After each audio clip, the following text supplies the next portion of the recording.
Bienvenidos a Terror Interesante. Los siguientes videos son una recopilación de los videos que ya he subido hasta el momento sobre exploraciones de cuevas que salieron mal. Pensé que si no los has visto o quieres verlos nuevamente sin interrupción, esta sería una buena manera de hacerlo. La recopilación incluye el incidente de la cueva de Verjovkina, el desastre de la cueva Cascade, 3 aterradoras historias de exploraciones que salieron mal, el incidente de la cueva Aerolito y para terminar, el desastre de la cueva de Indian Springs. Como siempre, se aconseja la discreción del espectador.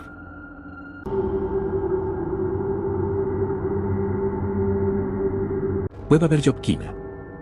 A 7.257 pies, 2.212 metros de profundidad, la cueva Verjovkina es la cueva más profunda de la Tierra. La cueva es tan profunda que tarda más de 4 días y miles de pies de cuerda en descender a su inmensa profundidad. Y ciertamente, ¿cuál sería la cueva más profunda sin un par de incidentes horribles? Estas son esas historias.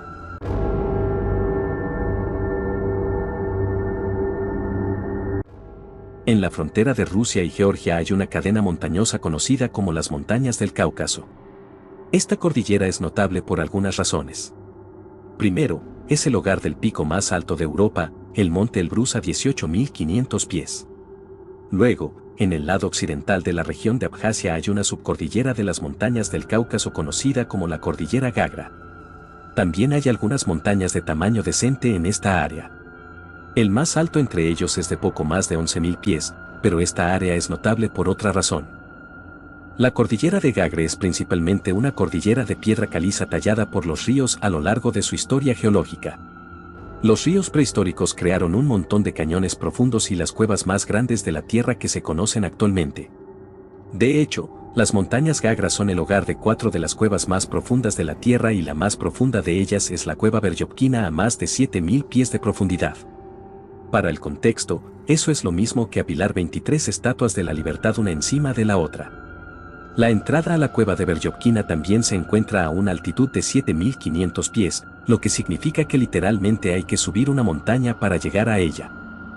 Una vez que estás allí arriba, todavía estás rodeado por los acantilados rocosos de las cadenas montañosas y luego, en medio de estos acantilados, hay un agujero de aspecto bastante poco notable en el suelo.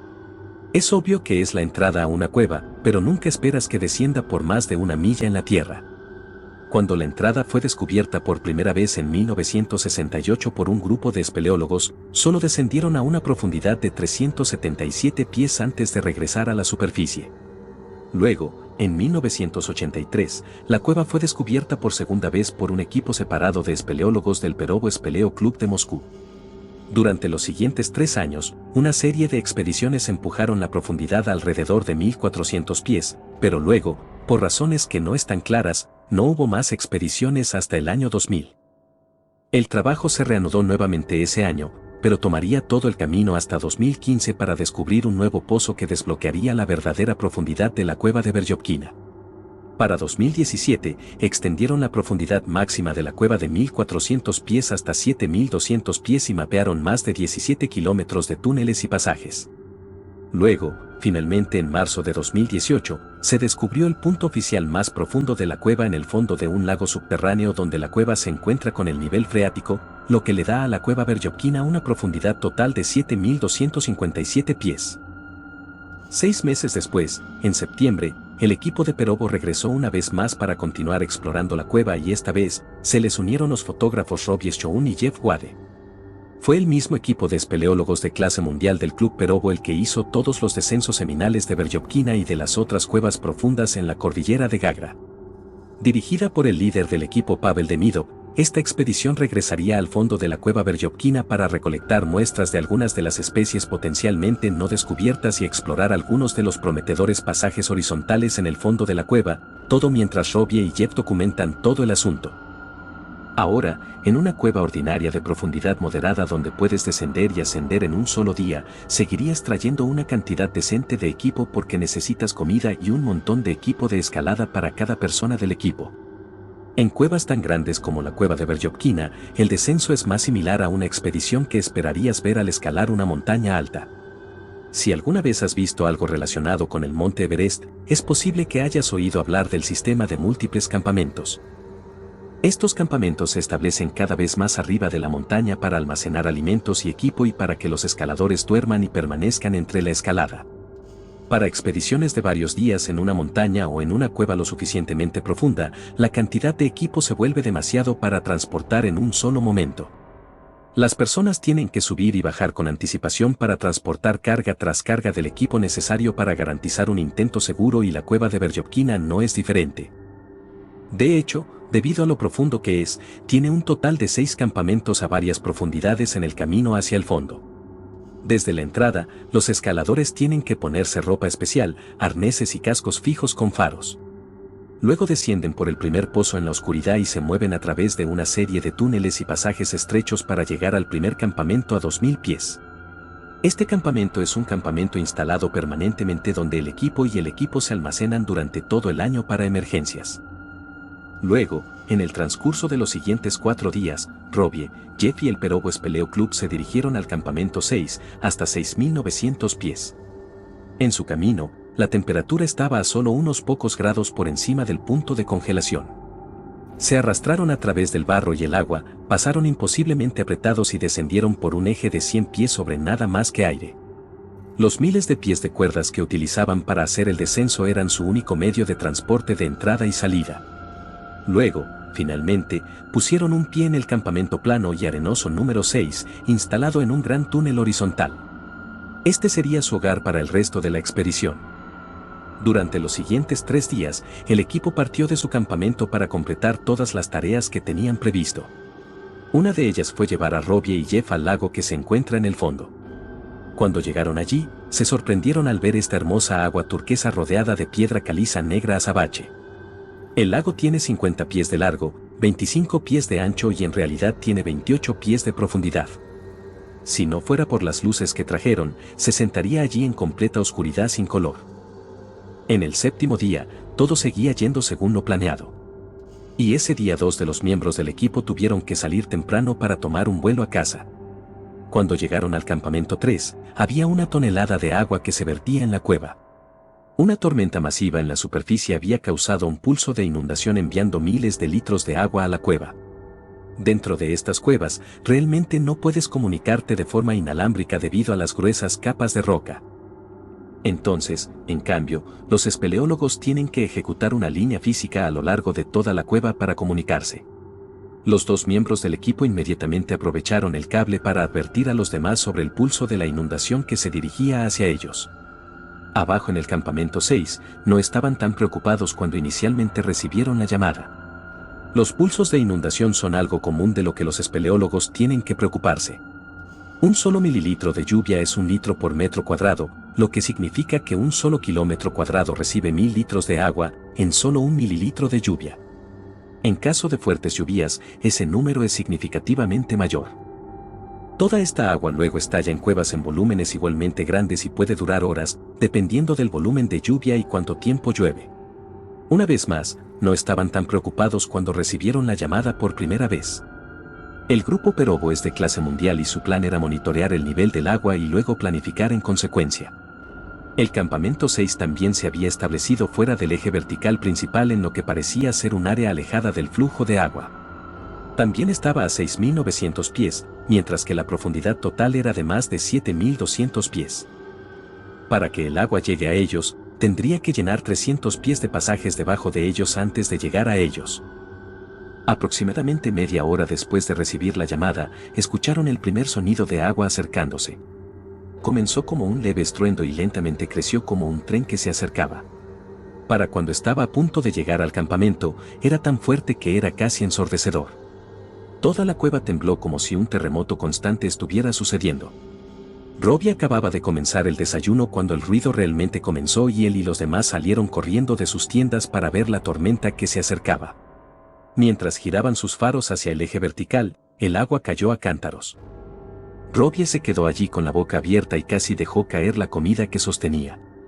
No tan experimentado como el equipo de Perovo, Robbie estaba realmente preocupado por el volumen y la velocidad del agua que entraba. Pero nuevamente, el lugar en el que estaban estaba completamente seco, por lo que trató de mantener la calma como sus camaradas rusos.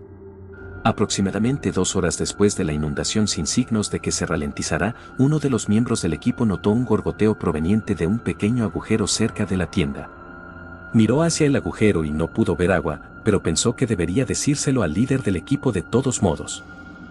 Pavel estuvo de acuerdo en que esto era un poco preocupante, así que decidieron ir a ver un sifón cercano para ver cuánto había subido el nivel freático. Regresaron unos 5 minutos después y miraron hacia el agujero una vez más. Esta vez, no solo podían ver el agua, sino que se elevaba tan rápido que se deslizaba contra las paredes y casi salía del agujero. El miembro del equipo miró a Robbie y Robbie vio que su rostro se había vuelto completamente blanco. Inmediatamente, supo que esto significaba que tenían que irse y marcharse de inmediato. Con el sonido del agua todavía casi ensordecedora, todo el infierno se desató en el campamento. Nadie esperaba irse ese día, pero ahora, todos estaban corriendo, empacando equipo esencial. Robbie y Jeff se pusieron sus trajes de látex sobre su capa base de lana. Después de eso, se deslizaron sobre sus conchas y arneses de nylon resistentes a la abrasión. Robbie luego tomó la difícil decisión de dejar todo su equipo de cámara y artículos personales. Literalmente decenas de miles de dólares en equipos. Sabía que no podía arriesgarse a ser frenado, o podría costarle la vida o la vida de uno de sus compañeros de equipo.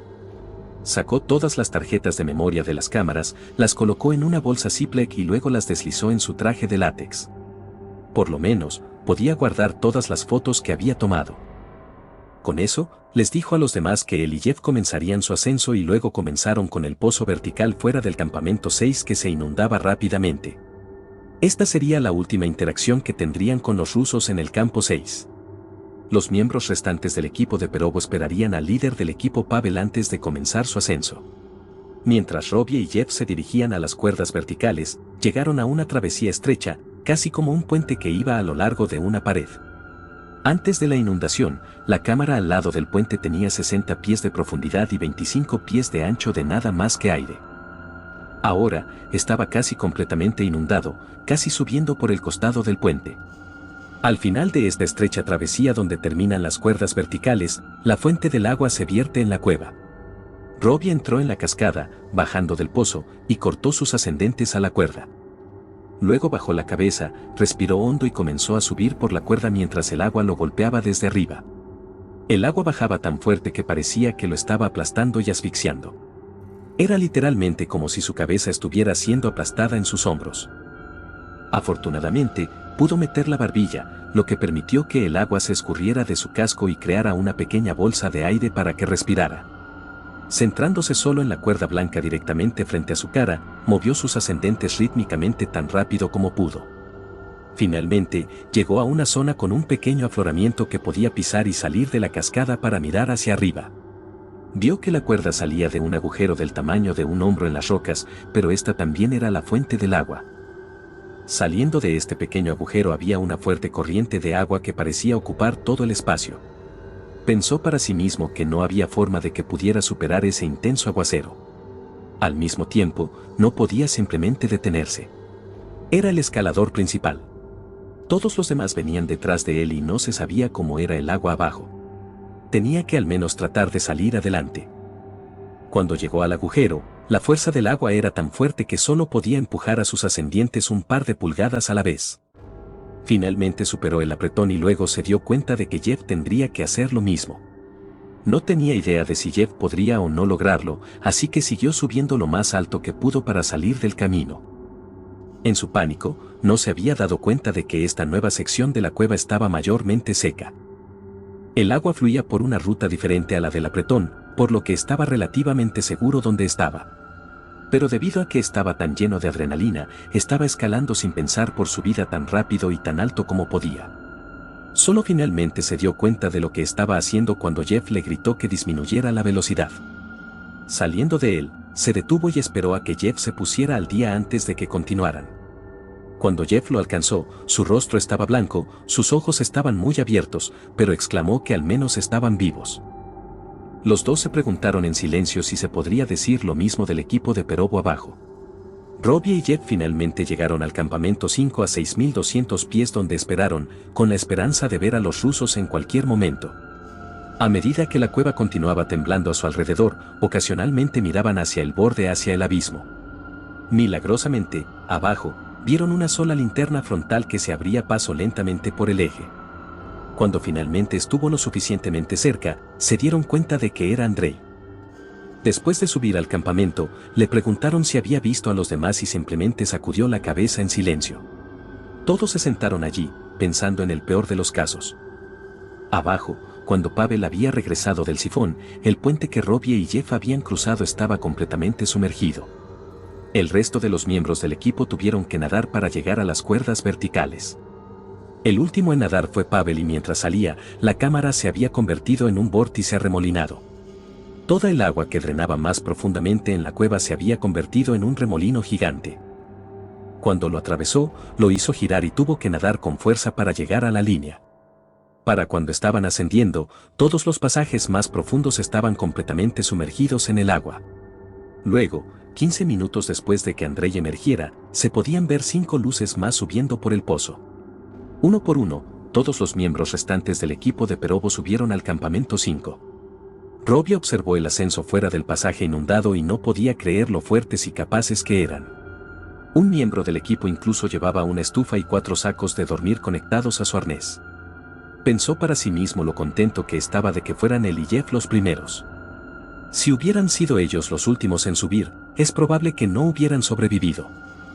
Y luego, cuando subieron al campamento, estaban rápidamente en la tienda, tomando café y riéndose de toda la prueba. Robbie, por otro lado, todavía estaba completamente asustado. Durante horas, se negó a quitarse el equipo y siguió mirando hacia el abismo para ver si el agua seguía subiendo. 200 pies por encima de ellos había un pasaje horizontal que necesitaban pasar para moverse más alto en la cueva. Normalmente, ya está medio lleno de agua y tienes que arrastrarte a través de él. Con todas las inundaciones, estaba completamente lleno de agua. Mientras la inundación continuara, quedaron atrapados y solo tenían que esperar que el agua no continuara subiendo más alto. Pavel le aseguró a Robbie que esperarían hasta la mañana para dejar que el agua se aclarara. Y luego, en el transcurso de las siguientes 16 horas en el campamento, el rugido del agua se apagó lentamente. El pulso de inundación finalmente duró un total de 20 horas y fue el resultado de una semana de lluvia seguida de una sola tormenta severa. La semana de lluvia había saturado completamente el suelo, por lo que para cuando ocurrió la tormenta, el agua se vertió implacablemente en la cueva de Verjovkina. Más tarde se enteraron por un taxista que las gotas de lluvia de la tormenta habían sido del tamaño de un centavo. Esta fue en realidad una buena experiencia de aprendizaje para el equipo. Anteriormente habían estado operando bajo el supuesto de que la cueva solo se inundaba en invierno. Después de la expedición, se pusieron en marcha planes para mejorar el monitoreo de la superficie para observar la lluvia. Se instaló otro campamento en las cámaras inferiores para proporcionar otro punto de escape en caso de inundación. Y a pesar de que esta expedición se vio interrumpida, habían completado esencialmente todo lo que se habían propuesto hacer. Se habían explorado y mapeado nuevos pasajes, se habían catalogado nuevas especies de las cuevas y, aunque el equipo de la cámara fue destruido, todas las imágenes se conservaron. Pero este no sería el último accidente que ocurra en la cueva de Verjovkina. 2 años después, en noviembre de 2020, algunas personas que exploraban el área notaron una cuerda fija en la entrada de la cueva. Esto suele ser un gran no-no en el mundo de la espeleología, porque entonces cualquiera puede acceder a la cueva y potencialmente lastimarse o perderse si no está preparado. 8 meses después, el 4 de agosto de 2021, el mismo equipo de Perovo regresó para continuar su trabajo en la cueva de Verjovkina. Descendieron a la cueva como lo habían hecho 3 años antes, pero luego, a 1300 pies, encontraron un par de crampens y un piolet. Esto no tenía sentido. Este equipo no podría haber caído en la cueva desde la entrada. No hubo caídas directas a donde se encontró el equipo. Esto significaba que alguien tenía que haber entrado en la cueva y adentrarse en ella. Continuaron más adentro, hasta el campamento permanente a 2000 pies. Luego, al segundo campamento a 3200 pies. Y luego todo el camino a 3600 pies. A mitad de camino en la cueva más profunda de la tierra, encontraron el cuerpo mal descompuesto de un hombre. Llevaba ropa de camuflaje, botas de rastreo, un casco, tenía 2 teléfonos celulares y todavía estaba atado a la cuerda que había usado para descender a la cueva. Por el aspecto de la descomposición, había estado allí durante meses. Aunque no tenía identificación cuando fue encontrado, las autoridades pudieron identificar al hombre como Sergei Koseev, de 37 años, utilizando la base de datos de una persona desaparecida. Luego, utilizando la información de los teléfonos celulares encontrados en él, pudieron averiguar qué había sucedido que lo llevó a la muerte. Sergei vivía en la ciudad de Sochi, Rusia, justo al este de la frontera rusa con Georgia y a unas 2 horas de la entrada a la cueva de Veryovkina. Era un ávido amante de las actividades al aire libre y con frecuencia realizaba expediciones en solitario para explorar el desierto. El 1 de noviembre de 2020, se despidió de su familia como siempre lo hacía cuando iba a una de estas expediciones en solitario y luego partió hacia las montañas Gagra.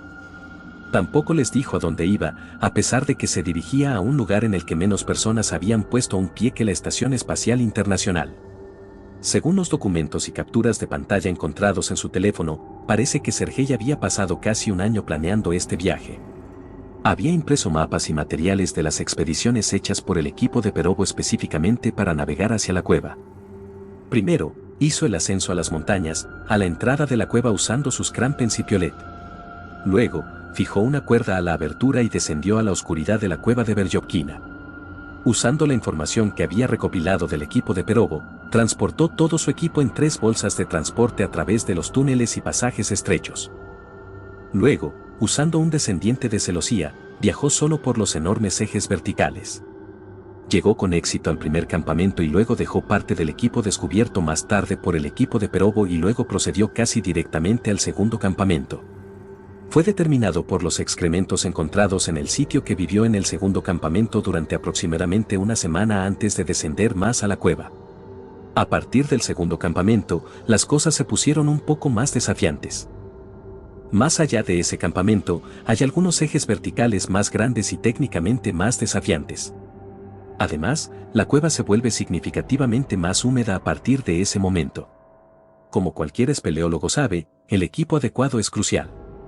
La capa inferior de vellón estándar con una capa exterior impermeable es crucial para sobrevivir al ambiente subterráneo frío y húmedo. No está claro exactamente qué sucedió en el último momento de Sergei, pero parece como si se diera cuenta de que no podría descender más a través del agua con el equipo que tenía. En ese momento, habría tratado de volver a subir por la cueva, pero debido a que ya había descendido a un área técnicamente desafiante, no pudo volver a salir. Sergei había traído ascendientes para sus manos, pero no tenía estribos para sus pies, lo que significa que no tenía puntos de apoyo para ninguno de los largos ejes verticales. Debe haber intentado y tratado de salir de la cueva, pero entre el agotamiento y el frío, finalmente se acostó a dormir por última vez y nunca se despertó. Al encontrar su cuerpo, el equipo del desfile volvió a subir a la superficie y alertó a las autoridades. Debido a la dificultad de la cueva y la profundidad a la que se encontró el cuerpo de Sergei, se necesitaría un equipo de más de 100 individuos para eventualmente recuperarlo.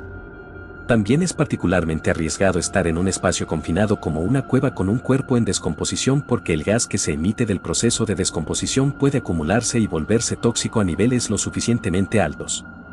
A pesar de cuántas personas estuvieron involucradas en el rescate, terminaron teniendo que cortar a Sergei en pedazos para sacarlo con éxito de la cueva. Después de su recuperación, su cuerpo finalmente fue devuelto a su esposa e hijos en Sochi.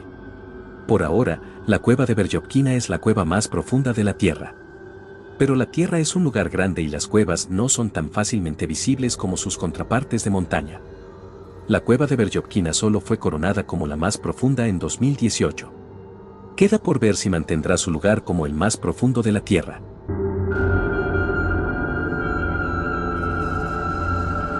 Seis hombres estaban explorando la cueva Cascade de 300 pies de profundidad en la isla de Vancouver cuando algo salió horriblemente mal.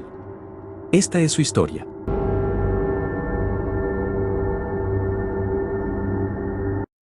En la costa oeste de la Columbia Británica, Canadá, se encuentra la hermosa isla de Vancouver. Hogar de la capital de la provincia, Victoria, la isla de Vancouver es la isla más grande y poblada a lo largo de la costa oeste de las Américas. La isla de Vancouver también tiene un clima diverso con algunas de las temperaturas más suaves en cualquier parte de Canadá. La temperatura en enero rara vez cae por debajo del punto de congelación y las temperaturas de verano pueden alcanzar sus más altos 33 grados Celsius o 91 Fahrenheit de forma regular. El interior de la isla también tiene montañas significativas similares a las que son típicas del resto del noroeste del Pacífico y, como resultado, hay grandes diferencias en la cantidad de precipitación en toda la isla. El interior de la isla puede ver hasta 262 pulgadas, que es la mayor cantidad en toda América del Norte, mientras que el extremo oriental en la sombra de la lluvia de las montañas ve tan poco como 24 pulgadas. Además, la mayoría de esto se precipita durante los meses de invierno. De hecho, la lluvia durante la temporada de verano asciende a menos de una quinta parte de la lluvia durante la temporada de invierno y si alguna vez ha estado en el noroeste del Pacífico, probablemente esté demasiado familiarizado con los meses lluviosos. A las 6 a.m. del 5 de diciembre de 2015, la historia de Jason comenzó en la oscuridad sobre su cama despidiéndose de su esposa, Caroline. Ese día viajaría 80 millas al noroeste de su casa en la ciudad de Duncan en la isla de Vancouver para explorar una cueva con 5 amigos. Salió de su casa esa mañana y la lluvia caía constantemente, como es el caso de la mayoría de los días en los meses de invierno en el noroeste del Pacífico. Sin embargo, Jason estaba vestido para el clima húmedo, no solo para el viaje allí, sino también para las condiciones dentro de la cueva. Llevaba unas botas de goma, calcetines de neopreno, 3 camisas, mono y una chaqueta resistente al agua. También había comprado recientemente un casco con una linterna frontal montada para esta ocasión. Hasta este punto, Jason solo había estado explorado 4 veces y la cueva a la que iría ese día iba a ser su cueva más dura hasta el momento. Cerca de la ciudad de Port Alberni se encuentra una cueva conocida como Cascade Cave. Es lo suficientemente peligroso como para que haya una escotilla cerrada que cubra la abertura y la llave de la escotilla solo se le da a los grupos que firman exenciones que indican que entienden los peligros de explorar el sistema de cuevas. Además, la ubicación de la cueva se mantiene algo en secreto dentro de la comunidad de espeleología para garantizar que las personas no puedan lastimarse al explorarla o perturbar las formaciones dentro de ella. El interior de Cascade Cave tiene aproximadamente 1 milla de largo y desciende a 338 pies bajo la superficie de la Tierra. También está lleno de túneles imposiblemente apretados y sinuosos que apenas son transitables por una persona adulta. Después de salir de su casa esa mañana, Jason se reunió con sus amigos, Andrew y Adam, que eran paramédicos y Zach, que era chef y bombero voluntario. Juntos, condujeron a Port Alberni, donde recogieron la llave de la escotilla y se reunieron con 2 amigos más, Matt y Taylor, que eran programadores de computadoras. Jason era el mayor del grupo por aproximadamente una década a los 43 años y el espeleólogo menos experimentado entre ellos. Fue su amigo, Andrew, quien lo introdujo en el deporte y si había alguien a quien quisieras que fuera tu maestro, era Andrew. No solo era un experto espeleólogo y antiguo guía de cuevas, sino que también tenía un marco delgado, perfecto para la espeleología. Su trabajo como paramédico también lo hizo invaluable, si algo salía mal durante su descenso. Desde Port Alberni, condujeron por un sendero boscoso sin marcar durante aproximadamente media milla antes de estacionarse en un pequeño claro. Después de estacionarse, hicieron un inventario de todo su equipo de escalada, que incluía cuerdas, arneses, mosquetones y una pequeña escalera que usarían para descender a la abertura de la cueva. También trajeron una pequeña estufa de gas, comida, agua y un botiquín de primeros auxilios que contenía una manta Mylar espacial. Si nunca antes has visto uno de estos, se ven casi como una manta hecha de papel de aluminio y son excelentes para evitar que el calor se escape. Después de revisar su equipo, partieron hacia el bosque para encontrar la entrada a Cascade Cave. La entrada a la cueva era solo una pequeña escotilla de acero en el suelo que podría perderse fácilmente si no la está buscando específicamente, lo cual es increíble teniendo en cuenta a qué conduce. Llegaron a la escotilla alrededor de las 10 a.m. y alcanzaron el pequeño agujero a su lado con la llave para abrir la cerradura. A continuación, fijaron su escalera de aluminio a 2 mosquetones cerca de la abertura, y luego fijaron cuerdas a sus arneses para colocarse unos a otros en la escalera. Todos ellos descendieron a la cueva, y luego la última persona que cerró la eclosionó y la encerró una vez más. Con el cerrado, el último pedacito de luz que se filtraba en la cueva ya no estaba. La llave se ató a la parte inferior de la escalera porque si se perdía, no habría forma de que volvieran a abrir la escotilla y salieran de la cueva. Desde la superficie, la cueva desciende 30 pies directamente hacia la primera cámara. Ahora confiando en sus faros, echaron su primer vistazo alrededor del abismo subterráneo que sería su hogar durante las próximas horas. Estaba húmedo y frío, apenas por encima del punto de congelación, pero esto es lo que esperaban, por lo que comenzaron a bajar por el primer pasillo estrecho desde la primera cámara. A ambos lados, donde las rocas dentadas y el techo goteaba agua de toda la humedad. A medida que continuaban profundizando en la cueva, el agua que goteaba finalmente se convirtió en un pequeño arroyo a lo largo del piso de la cueva. Primero, fue hasta sus tobillos y luego hasta sus espinillas, mientras se agachaban a través de los estrechos túneles. Alrededor de los 45 minutos después, Adán decidió que no podía ir más allá. Se había lastimado la espalda unas semanas antes y toda la inclinación estaba haciendo que volviera a lastimar. Se despidió y le deseó buena suerte a todos, y luego Matt fue con él de regreso a la salida de la cueva. Una vez que salió a salvo, Matt cerró la escotilla una vez más y luego se reunió con el resto de ellos para continuar más adentro de la cueva. Durante la siguiente hora y media, se abrieron paso lentamente a través de los estrechos pasajes arrastrándose y deslizándose. Dentro de la cueva, todo el grupo siempre estaba a unos 100 pies desde la primera persona hasta la última persona. Pero la mayoría de las veces, en realidad no podían verse porque estaban oscurecidos por la roca. Jason estaba sorprendido por lo que estaba viendo. Había más de 1000 cuevas y túneles en la isla de Vancouver y todos son completamente únicos. Eventualmente, llegaron a la primera característica que hace que Cascade sea única, que es un área conocida como Bastard Scroll, o el rastreo del bastardo en español. Este pasaje es demasiado estrecho para poder estar de pie, por lo que hay que agacharse y caminar como cangrejo a través de él. También está en una fuerte pendiente hacia abajo, por lo que debes apoyarte contra el techo para no deslizarte por la roca mojada. Después de salir de Bastard Scroll, llegan a la única cascada importante en la cueva conocida como Doble Problema. La razón por la que se llama Doble Problema es que el arroyo que baja a través de la cueva hasta ese punto golpea una roca en la parte superior de la cascada y la divide en dos arroyos. Los arroyos luego caen 50 pies hacia abajo sobre las rocas debajo de una gran cámara. En la parte superior de la cascada, establecieron sus líneas de repelencia y luego se abrieron paso lentamente por las rocas húmedas y resbaladizas hacia el abismo. Todo el tiempo, el agua estaba rociando a ambos lados mientras trataban de evitar resbalar en los puntos de apoyo mojados. Mientras Jason bajaba, apenas podía creer lo fuerte que latía su corazón. Sin embargo, quería un desafío más difícil, y eso es exactamente lo que estaba recibiendo. Después de que todos finalmente lograron bajar, caminaron un poco lejos de la cascada para reagruparse para almorzar. También notaron que parecía que el agua que bajaba de Doble Problema se estaba volviendo más fuerte a medida que pasaba el tiempo. Justo antes de la 1 p.m. y unas 3 horas en la cueva, se sentaron allí usando su pequeña estufa para calentar un poco de estofado de carne. Aunque estaban a 200 pies bajo tierra, a la luz de solo algunos faros, esto es exactamente lo que esperan que fuera el día. Unos 20 minutos más tarde, comenzaron a moverse de nuevo y con solo un cuarto de milla restante en la cueva, estarían al final en menos de una hora. Cuando llegaron a unos 300 pies de donde almorzaron, Zack comenzó a temblar violentamente. Después de 3 horas en la cueva, el breve descanso fue lo suficientemente largo como para que el frío se apoderara. Pero debido a que estaban casi al final de todos modos, todos decidieron que volverían a estar juntos y se dirigirían a la salida. El grupo volvió sobre su ruta hasta Doble Problema y notaron que el sonido del agua era mucho más fuerte y visible, los arroyos eran mucho más grandes. Matt comenzó la cascada primero, luego Arthur iría, luego Jason, Zack y Andrew subirían por detrás como el espeleólogo más experimentado.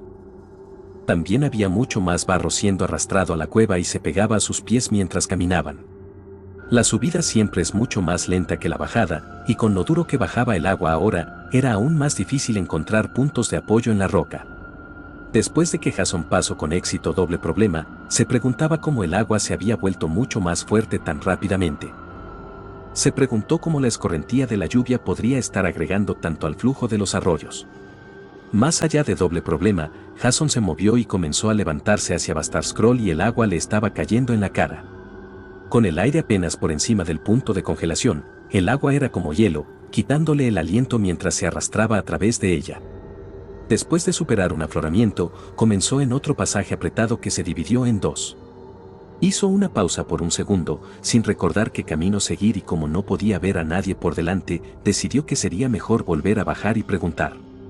Cuando volvió a bajar unos 15 pies, el agua surgió repentinamente y barrió sus pies de debajo de él y lo golpeó sobre su espalda, sumergiéndolo completamente en el arroyo. Rápidamente trató de ponerse de pie, pero debido a la forma en que fluía el agua, lo estaba chupando y su cuerpo estaba actuando como un corcho en el pasadizo. Apenas podía mantener la cabeza fuera del agua y la presión se acumulaba a su alrededor. Si no salía rápidamente, el agua le disparaba por el pasaje y sobre doble problema, 50 pies hacia las rocas de abajo. Trató de moverse, pero su bota estaba atascada y el agua helada que lo cubría lo estaba haciendo extremadamente frío y drenando rápidamente todas sus fuerzas. Acostado boca arriba, se dio cuenta de que necesitaba pedir ayuda, pero cuando lo hizo, el agua fluyó hacia su boca, lo que le hizo ahogarse y jadear por aire. Después de 5 minutos de luchar en el agua helada, pensando en su esposa e hijos, logró sacar un grito gutural de ayuda. Zack y Andrew finalmente se pusieron al día y se dieron cuenta de que Jason estaba en serios problemas. Andrew saltó a la acción y corrió hacia donde Jason estaba atrapado. Cuando llegó allí, apenas podía ver la cara de Jason por encima de la corriente de agua. Le gritó que mantuviera la cabeza por encima del agua y comenzó a tratar de sacarlo, pero entre el espacio estrecho y el agua que corría, era increíblemente difícil obtener alguna influencia. Jason también estaba tan débil en este punto y el agua era tan fuerte que apenas podía comunicarse con Andrew. Así que Andrew comenzó a gritarle instrucciones específicas a Jason, guiando sus manos y pies a posiciones estables para que pudiera ayudarlo a sacarlo. Sin embargo, cuando comenzó a sacarlo, el agua se lavó sobre la cabeza de Jason y lo obligó a regresar una vez más. Comenzaron el proceso de nuevo con Andrew gritando posiciones específicas y Jason luchando a través del torrente. Finalmente, Andrew logró agarrar su brazo y arrancó a Jason a través del torrente de agua. Cuando Jason finalmente emergió, tenía los ojos muy abiertos y jadeaba por aire, apenas podía decir alguna palabra. Aunque estaban fuera de lo peor, todavía estaban casi sumergidos en la corriente de agua. Andrew alentó a Jason a seguir moviéndose, pero estaba en mal estado y quería un momento para recuperar el aliento. Andrew sabía que necesitaban seguir moviéndose porque cada segundo que pasaban en el agua era otro segundo más cerca de la hipotermia y el flujo de agua aún se estaba volviendo más fuerte por segundo. Finalmente, Jason terminó de mover su pierna libre y pudieron moverse más en Bastard Scroll. Una vez que quedó claro que Jason estaba a salvo, Andrew le dijo a Zack que se quedara con Jason mientras él subía a agarrar sus maletas. Unos 15 minutos después, regresó con la bolsa de suministros que contenía la manta de Myler e inmediatamente la envolvió alrededor de Jason. Le dijo a Zack que el agua estaba mucho más alta y corría mucho más rápido. Así que debería subir y unirse a los demás y contarles lo que sucedió. Si él y Jason no estaban detrás de ellos en 30 minutos, deberían abandonar la cueva y alertar a la búsqueda y rescate. También sabía que si por alguna razón él y Jason no podían salir de esa área, no había suficiente espacio para que 3 personas se quedaran. Luego usó la estufa de gas para calentar el agua y la vertió por la ropa de Jason para calentarlo. Aunque no tenía un termómetro para verificar, Andrew sabía que Jason probablemente era hipotérmico en etapa 2. Hacía tanto frío que en realidad había dejado de temblar y todo el color se había drenado de su cara. Afortunadamente, entre la manta de Myler y el agua tibia, Jason recuperó lentamente el color y finalmente se calentó lo suficiente como para tratar de salir de la cueva. Desde donde estaban, en circunstancias normales, sería aproximadamente 1 hora de regreso a la superficie. Pero cuando comenzaron a salir, tuvieron que luchar contra el agua corriendo con cada paso. La sección final de Bastard Scroll tenía solo un espacio de 4 pulgadas entre el agua y el techo. Y esto significaba que no podrían arrastrarse a través de él y mantener la cabeza fuera del agua. Con eso, Andrew sabía que tenían que regresar y esperar hasta que las condiciones mejoraran, mientras que también esperaban que el agua no sumergiera completamente la cueva. Después de volver a bajar, encontraron una repisa mayormente seca que sobresalía en un ángulo de 45 grados con el espacio suficiente para ambos. El arroyo que corría a través de la cueva roció la cornisa en el borde exterior y así Andrew hizo que Jason fuera al otro lado para mantenerse seco. Andrew luego se preparó en la cornisa también y se hizo sentir cómodo para la larga espera. Las cuevas subterráneas pueden tener pequeños microclimas diferentes de las condiciones en la superficie. Dentro de Cascade, el torrente de agua se movía tan rápido que en realidad hacía viento en la cornisa y, finalmente, el agua era tan alta que estaba a solo unos metros de donde estaban sentados. Ahora eran las 6 p.m. y todavía estaban 200 pies bajo tierra, acurrucados bajo la manta de Myler. También habían pasado ya 3 horas desde que Zack se fue y no tenían forma de saber si sus amigos habían salido o no de la cueva. Es posible que el resto de la cueva hubiera sido bloqueada por el agua o que alguien más se hubiera quedado atascado o herido o, lo que es peor, era posible que nadie saliera y no llegara ninguna ayuda. Afortunadamente, sin embargo, el resto del grupo logró salir de la cueva y después de conducir a un área con servicio celular, se puso en contacto con los equipos de búsqueda y rescate a las 9 p.m. Los rescatistas inmediatamente entraron en la cueva para tratar de llegar a los hombres atrapados, pero el nivel del agua era demasiado alto y se movía demasiado rápido. Solo tendrían que esperar que el agua no estuviera llenando la cueva por completo y que los dos hombres hubieran encontrado algún tipo de refugio más profundo en la cueva. Dentro de la cueva, Jason y Andrew mantuvieron sus faros apagados para conservar las baterías, por lo que se sentaron allí en completa oscuridad, preguntándose si alguien vendría a ayudarlos. Pasaron las horas y el agua se deslizó lentamente cada vez más alto.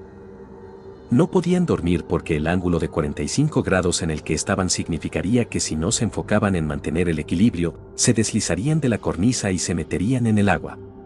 A lo largo de la noche, se registraban entre sí cada 20 minutos más o menos. Y finalmente a las 5 a.m., el agua parecía como si hubiera comenzado a retroceder. Esperaron un poco más para asegurarse de que fuera seguro y luego hicieron otro intento de salir. Después de sentarse exactamente en la misma posición durante 12 horas y sin dormir, fue increíblemente difícil volver a moverse. En el transcurso de 90 minutos, arrastrándose a cuatro patas y vadeando el agua hasta el pecho, finalmente llegaron lo suficientemente cerca de la salida y vieron las luces en la distancia. Llamaron a los rescatistas y un rescatista les devolvió la llamada, "Te amo", con puro alivio al lado de los hombres. Después de casi 24 horas atrapados en Cascade Cave, fijaron sus arneses a la cuerda de velay y subieron lentamente la escalera de aluminio hacia la superficie. Al más puro estilo canadiense, Andrew lo saludó con vítores cuando finalmente asomó la cabeza por el eje de 30 pies. Al año siguiente, el 7 de mayo, el grupo de hombres regresó a Cascade Cave para recuperar parte de su equipo y obtener la redención por su intento fallido. Se estacionaron en el claro una vez más y se dirigieron a la escotilla de acero. Desde su descenso el año anterior, ningún otro grupo había ido a la cueva, por lo que tuvieron que cepillar la suciedad que ahora cubría la entrada. Andrew extendió la mano y abrió la escotilla como lo hizo el año anterior, el suelo mucho más seco que su último intento. Arreglaron sus arneses, su cuerda y la escalera de aluminio una vez más, y Jason descendió de nuevo a la cueva que casi le quita la vida. Mientras se abrían paso a través de la cueva esta vez, el arroyo torrencial del año anterior era solo un pequeño goteo de agua. En lugar de rocas húmedas y resbaladizas, tenían asideros ásperos y secos, lo que hacía que esta vez fuera mucho más fácil abrirse camino a través de la cueva. Después de la terrible experiencia del año anterior, el grupo logró salir con éxito de Cascade sin incidentes.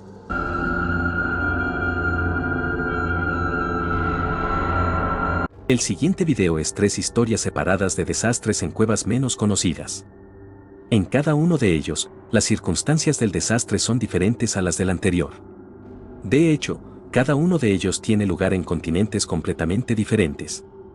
Sin embargo, lo único que tienen en común es la profundidad y oscura en la que tienen lugar los horribles eventos. Se aconseja la discreción del espectador.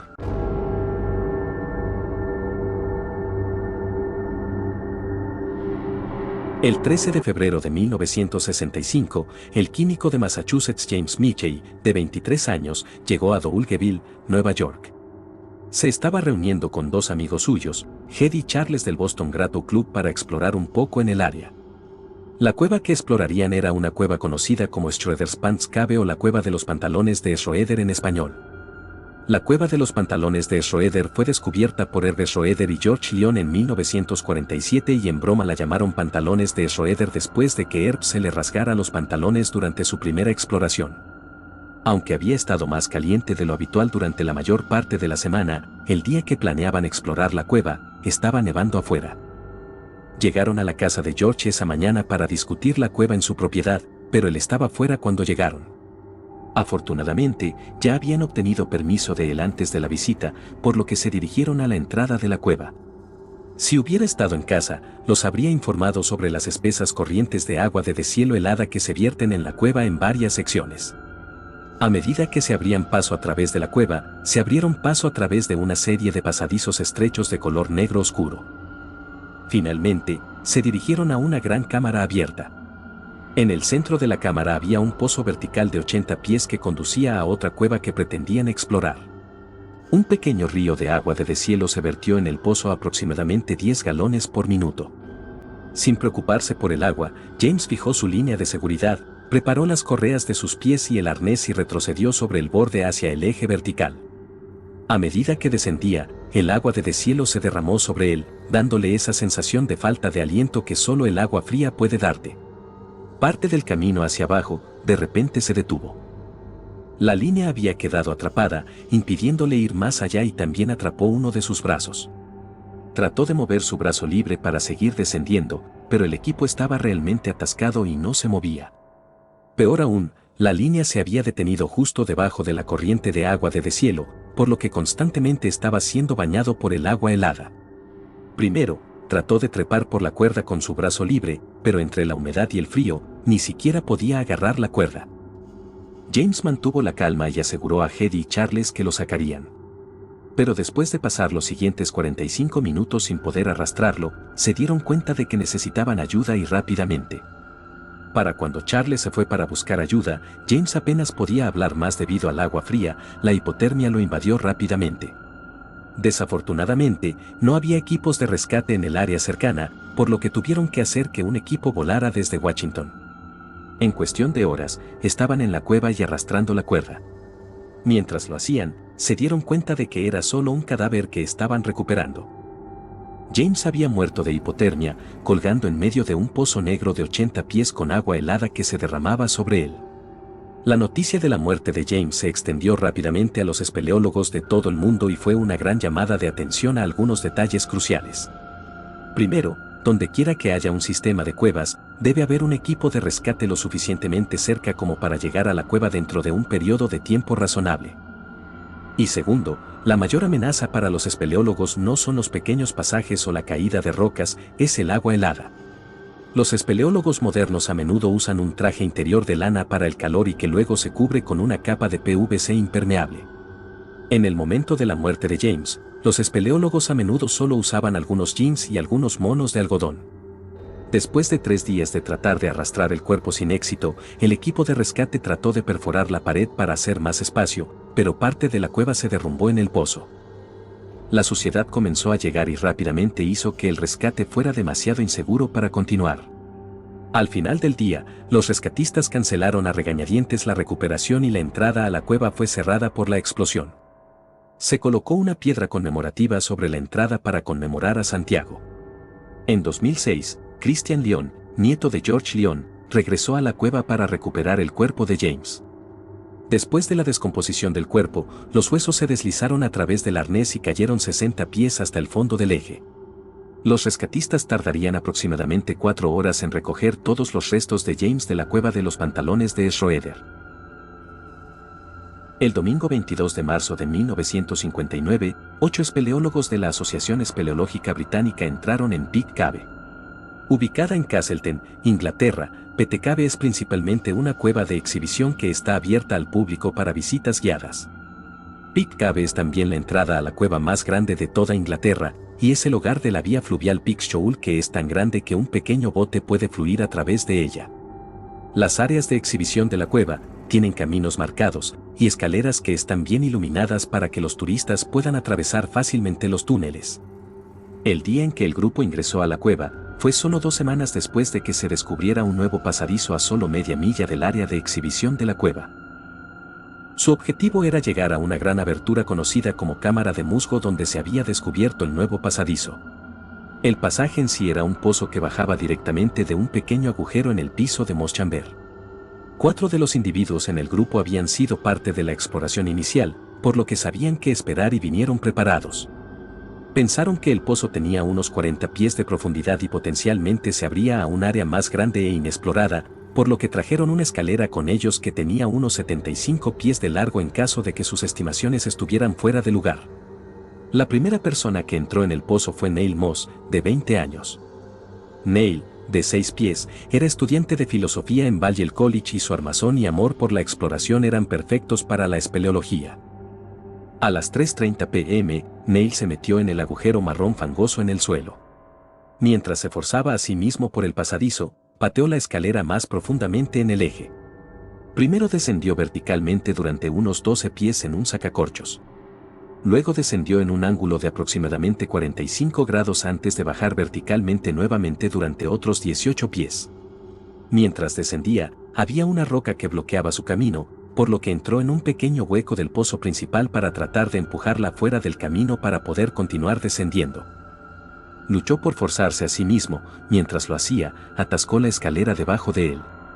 Todo el apretón hacia abajo y a través de los pasajes apretados era agotador y no estaba teniendo suerte, por lo que decidió volver a subir para poder cambiar con uno de sus compañeros de equipo.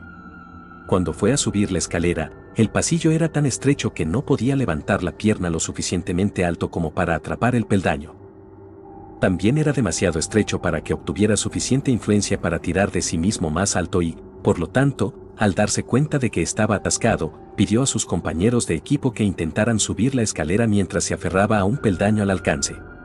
Con el pasadizo de solo 18 pulgadas de ancho, sus compañeros de equipo comenzaron a tirar de la escalera, pero los peldaños estaban atrapados en todas las rocas que sobresalían del pasaje.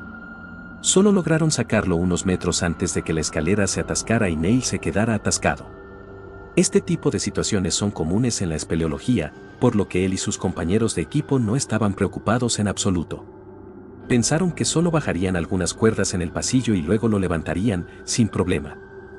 Sin embargo, una vez que bajaban las cuerdas en posición, cada vez que intentaban sacarlo, las cuerdas se rompían o se desprendían contra los bordes irregulares del eje. Peor aún, la sección de la cueva en la que estaban tenía un flujo de aire deficiente y la forma en que su cuerpo estaba atascado, estaba empeorando significativamente el flujo de aire en el eje. Esto hizo que los niveles de CO2 se acumularan en la cámara y en el eje, por lo que Neil comenzó a desorientarse y su comportamiento comenzó a volverse irracional. Se estaba volviendo poco cooperativo, debido al mal aire que respiraba y se volvió tan delirante que dejó de entender cuán grave era la situación. En un momento dado, incluso sugirió que el grupo tomara un descanso y fuera a comer algo antes de continuar. En la parte superior del pozo, los rescatistas también comenzaron a sentir los efectos del aumento de CO2 y 3 voluntarios separados perdieron el conocimiento mientras descendían al pozo. Un cuarto individuo logró llegar a Neil y le envolvieron una cuerda alrededor del pecho, pero cuando la jalaron, se apretó sobre su pecho y le dificultó aún más la respiración. 9 horas más tarde, a las 12:30 am, los rescatistas recibieron botellas de oxígeno en la cueva con la esperanza de mejorar la calidad del aire. La esperanza era que esto haría que Neil volviera a lucirse y finalmente podrían hacer que cooperara y luego lo sacaran. Fuera de la cueva, el padre de Neil esperó pacientemente el esfuerzo de rescate. Dentro de la cueva, los rescatistas continuaron siendo expulsados debido a la mala calidad del aire. Un médico incluso se paró hasta la cintura en el barro, bombeando oxígeno hacia el eje con un tubo.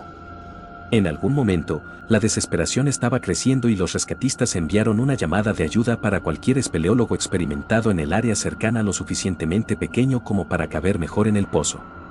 Temprano el lunes por la mañana, la mecanógrafa de 18 años June Bailey llegó a la escena ansiosa por ayudar a Neil. Desde entonces, los medios de comunicación informaron que se le dieron instrucciones de romperle las clavículas si era necesario. Estos no han sido corroborados, pero es fácil ver cómo esto podría haberse dicho fácilmente entre los equipos de rescate durante el esfuerzo. A primera hora de la tarde, 25 horas después de atascarse, la respiración laboriosa de Neil todavía se podía escuchar desde la parte superior del eje. Desde su punto de vista, Neil era solo un pequeño punto fangoso en lo profundo del pasadizo.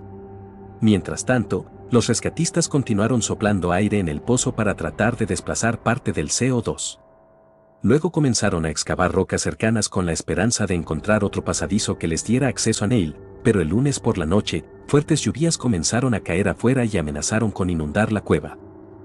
Las autoridades tomaron la difícil decisión de retirar a los rescatistas de la cueva hasta que la lluvia disminuyó. La última vez que Neil fue visto por otra persona, según los informes, estaba en una posición inamovible con un brazo forzado a un hueco debajo de un peldaño de la escalera. Cuando la lluvia finalmente disminuyó, los rescatistas regresaron a la abertura del pozo y no escucharon nada desde abajo. El Dr. Huckett declaró formalmente a Neil muerto a las 3 p.m. del martes y diría que esta era la única vez que había declarado una muerte sin ver a la persona. Fuera de la cueva, el padre de Neil pidió que su cuerpo fuera dejado en su lugar para que nadie más arriesgara su vida tratando de recuperarlo. Y así, los rescatistas recogieron rocas sueltas del piso de la cámara de musgo y llenaron la abertura del pozo. El Parque Nacional Khao Sak en Tailandia es el hogar de una serie de hermosas maravillas geológicas. Una cordillera de piedra caliza corre de norte a sur a través del parque y hermosas rocas de arenisca y lodo se elevan casi 2000 pies en el aire. La temporada de monzones en el parque es significativa y hasta 138 pulgadas de lluvia pueden caer anualmente. En lo profundo del bosque del Parque Nacional Khao Sak hay una serie de cuevas, incluida una conocida como la Cueva Nam Talu. La Cueva Nam Talu es una cueva de piedra caliza de 1500 pies de profundidad que fue erosionada lentamente por el agua que fluye a través de ella. Un arroyo continúa corriendo a través de la cueva durante todo el año, pero durante la temporada de monzones, la cueva puede sumergirse casi por completo en el agua. Durante los meses más calurosos, las cobras reales del bosque cercano se refugian en la cueva para mantenerse frescas. A pesar de estos peligros, los turistas acuden en masa a la cueva y los guías turísticos tailandeses están felices de llevarlos a través de los pasadizos oscuros. El sábado 14 de octubre de 2007, Elena Carroll, de 21 años, y su prometido John Cullen, de 24 años, partieron de la pequeña casa de bambú en la que se alojaban en sus vacaciones en Tailandia. Elena y John acababan de comprometerse y habían debatido entre poner un pago inicial en una casa o irse de vacaciones de ensueño. Al final, pensaron que una casa podría esperar, por lo que se fueron de vacaciones de ensueño a Tailandia. Cuando llegaron allí, Elena no podía creer lo que veía. Ella comentaba que el área en la que se alojaban era el lugar más hermoso en el que había estado en toda su vida. Ese día, iban a una excursión que los llevaría primero en un recorrido en bote por el lago Cheo Lan. Después de eso, caminarían aproximadamente 1 hora a través del bosque hasta la entrada de la famosa cueva Nam Talu. En la entrada de la cueva, sus 2 guías les dieron algunas antorchas para alumbrarse y luego los llevaron a los oscuros pasajes subterráneos. En el camino, vieron arañas, murciélagos y paredes de cuevas que estaban bordeadas de pequeñas cascadas. En la cueva también ese día estaba la familia Fischer de Suiza y un niño alemán de 10 años al que su madre había dado permiso para entrar solo en la cueva. Ella esperó fuera de la cueva y esperó a que él completara el recorrido. Ahora, la cueva Nam Talu generalmente está cerrada durante la temporada de monzones porque puede inundarse rápidamente con fuertes lluvias.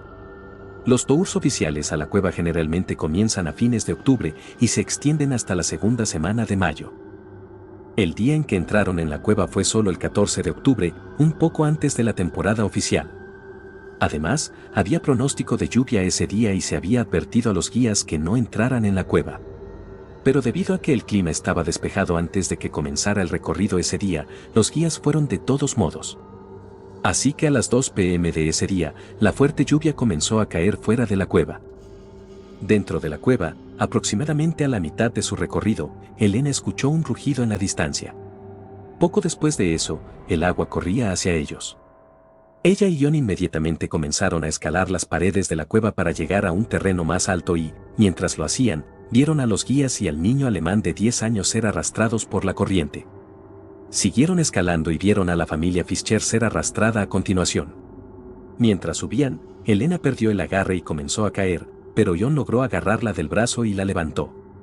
Finalmente, encontraron una repisa en la pared en la que se refugiaron. En el diluvio, todas las antorchas habían sido barridas y por eso se sentaron allí en completa oscuridad. En la cornisa, discutieron lo que deberían hacer a continuación, y John pensó que podía seguir la corriente del agua fuera de la cueva para alertar a los rescatistas, pero Elena pensó que deberían quedarse y esperar en la cornisa. Pensó que al menos estaban a salvo en la cornisa y que el agua eventualmente retrocedería y luego podrían escapar de la cueva. John no podía ser convencido, así que se deslizó en el agua, soltó la cornisa y luego desapareció en el agua. Ahora, sola, Elena se sentó temblando en la cornisa en la oscuridad, escuchando la rasgada de agua que pasaba corriendo. La única luz que tenía era la luciérnaga ocasional que volaba cerca de ella. Fuera de la cueva a las 4:30 p.m., los funcionarios se dieron cuenta de que el grupo estaba desaparecido y por lo tanto se organizó una búsqueda. Poco después, 10 botes y un helicóptero fueron movilizados para encontrar al grupo. Elena pasaría las siguientes 16 horas en la cornisa esperando a que llegaran los rescatistas y una vez que las aguas habían retrocedido lo suficiente, los rescatistas descendieron a la cueva para buscar sobrevivientes.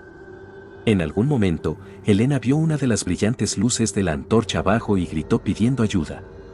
Cuando la dejaron salir de la cueva, le informaron que recuperaron muchos de los cuerpos 8 horas antes. Todo el tiempo que la estaban sacando, ella estaba preguntando frenéticamente si John estaba bien. Y finalmente la llevaron a una morgue improvisada y trágicamente descubrieron que ella era la única sobreviviente. Desafortunadamente encontraría el cuerpo de John entre los otros que habían sido barridos el día anterior. Elena diría más tarde, no puedo creer que sea la única sobreviviente. No puedo creer que mi John se haya ido. Desafortunadamente, las giras habían comenzado solo 2 semanas antes de ese año y atraparon el final de la temporada de monzones que condujo a los trágicos eventos del 14 de octubre.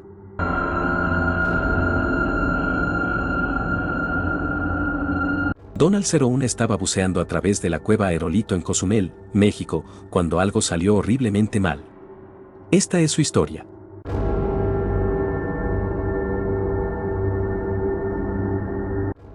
Donald 01 nació en Denver, Colorado el 29 de marzo de 1983. Al crecer, Donald fue considerado un niño un poco problemático. Cuando era adolescente, comenzó a pelear en la calle y esto resultaría en que a menudo terminara pasando la noche en la cárcel. Cuando Donald tenía 16 años, sus padres estaban hartos de su comportamiento y de las peleas y lo enviaron a vivir con su abuela.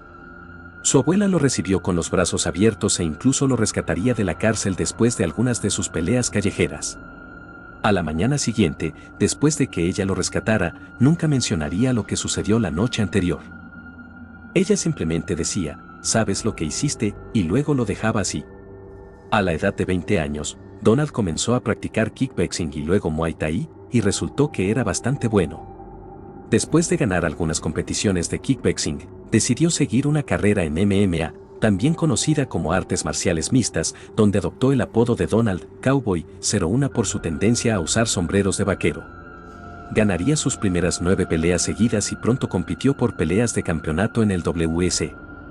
Después de dejar el WC, Donald firmó con la compañía de promoción de peleas increíblemente popular, The Ultimate Fighting Championship, también conocida como UFC. Como luchador en el UFC, Donald saltó al estrellato y se convirtió en uno de los luchadores más grandes en la historia de la UFC.